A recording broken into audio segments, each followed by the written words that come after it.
Day number 3 here in Cascais. We reached the midpoint of the regatta today. We also reached the midpoint of the season.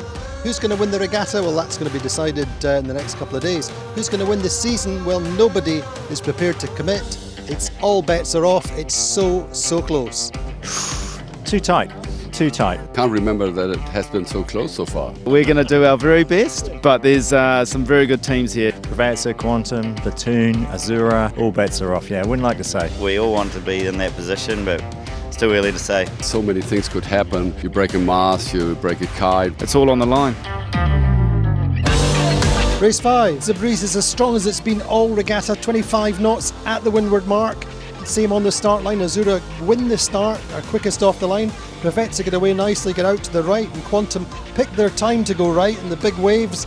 They lead at the top mark. They're surfing away to a big lead.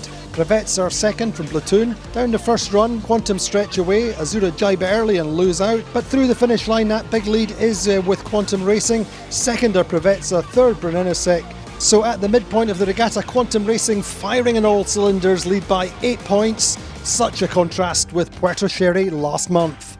The guys did a really good job today. I mean, it was challenging conditions for the rest of the course, and had some amazingly fun downwind legs. A lot of water flying around, and I think maybe some new top speeds downwind. I think we were over 25 a couple of times. Race 6, the breeze is quite up and down. Just before the start, we're probably 17-18 knots off the line. It's a very even start. Phoenix start at the pin end of the line, as is following their strategy.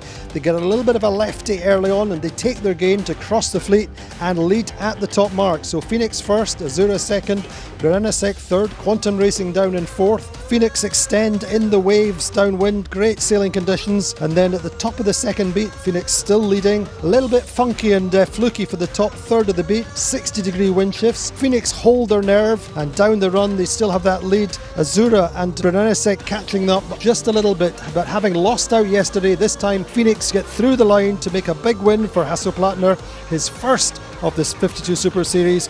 And we made another jibe just in front of the finishing line. The old days in the 505. I would say like the old days in the IOR, when I could sail with these Olympic champions on par. Yeah, that was a little bit the proof. Well, after 6 fantastic races here in Cascais, Quantum Racing lead on 12 points, second are Azura on 18 points, and third, Brunello on 23. Well, without a doubt, the best days racing so far this regatta in Cascais. Strong winds, big surfing conditions, big win for Quantum Racing, and a really special win for Hasso Plattner on the team on Phoenix. We're over halfway through the regatta. Quantum Racing absolutely on fire. Will they be the top dogs at the prize giving on Saturday?